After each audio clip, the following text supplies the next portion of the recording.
Hey, Tony, how's it going today? Hey, Alena, things are going great. Terrific. For this year's Northwest ILL conference, I promised a lightning talk about the recent updates to the library's Very Interested in Sharing program. Would you be willing to help me with that? Sure, let's go.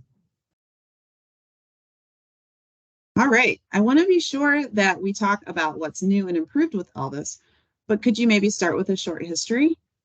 Around the office, we sometimes call you Uncle Tony. So I'm curious, who's older, you or Elvis? Well, it depends on which Elvis you're talking about.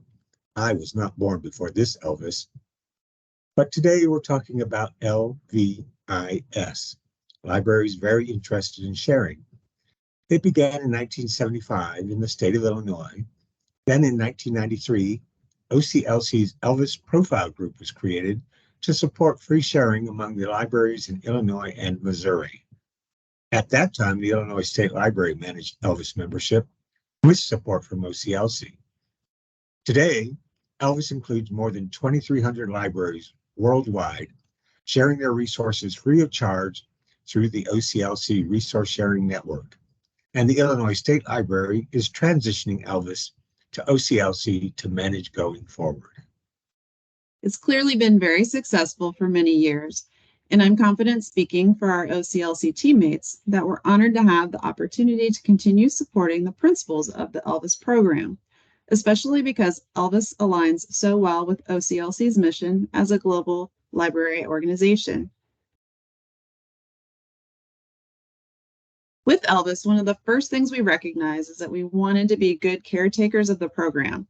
So we put out a call for volunteers to help with some near-term decisions. I'm glad to say that 18 resource sharing professionals quickly responded to participate in the Elvis Advisory Group. Members discussed issues and provided input on using a combination of web-based meetings, surveys, and emails. I learned a lot from the advisory group, primarily that there are some misconceptions in the community about the rules for participation in Elvis. So we worked together and tried to clarify those areas. That said, the basics of Elvis remain the same. That's right.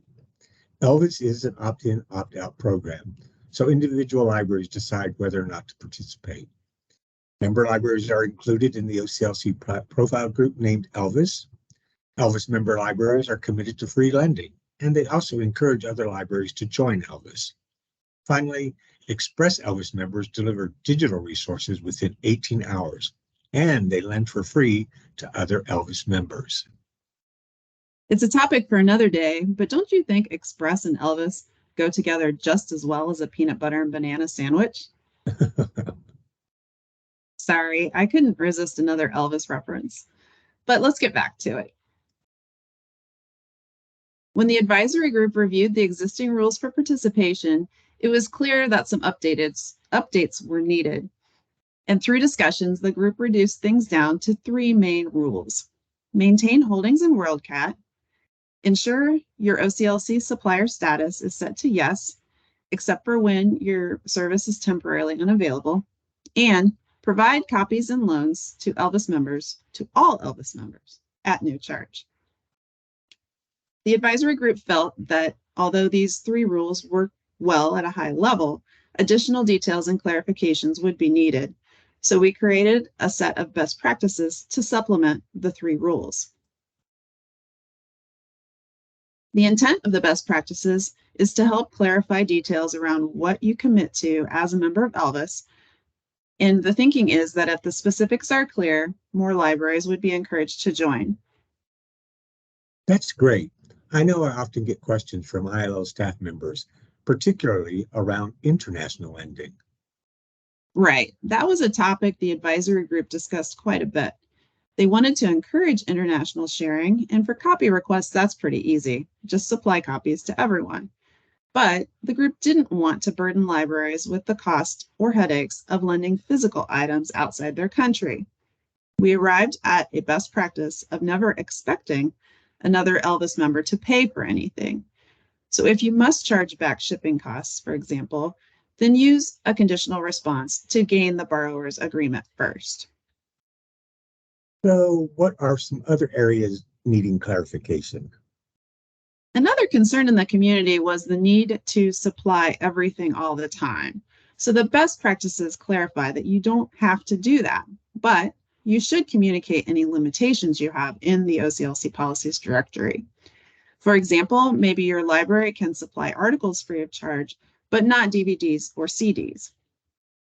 Another thing that was confusing to some folks is your supplier status. And the group wanted everyone to know that if you're an Elvis member, it's okay to go non-supplier, to set your supplier status to no. For temporary closures like holidays or staff vacations, temporary times when you can't fill requests. And, generally going non-supplier is a good thing to do, whether you're an Elvis member or not. This is great information. So where can people access this updated Elvis information? I'm so glad that you asked, Tony. We've posted everything related to the Elvis program on a webpage on the OCLC support site. To get there, you can use the short URL oc.lc/LVIS. In addition to the rules and best practices, you can find FAQs and information about joining Elvis. Also, the advisory group helped to create an updated list of benefits for participating in Elvis. Not only can you save on costs, but you gain workflow efficiency, expanded reach, and a strong network. With the updates to the Elvis program, I think a lot of people will be interested in joining. Is that hard to do? It's really quite easy. As I mentioned, information for joining is included on that Elvis webpage. And basically, you just need to email us at oclcresourcesharing@oclc.org.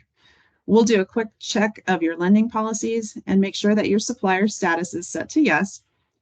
Then within a couple of days, you'll see that Elvis has been added to your group affiliations in the OCLC policies directory. Well, we hope you learned something new about the Elvis program. And on behalf of the OCLC Resource Sharing Team, thank you. Thank you very much. Thank you very much.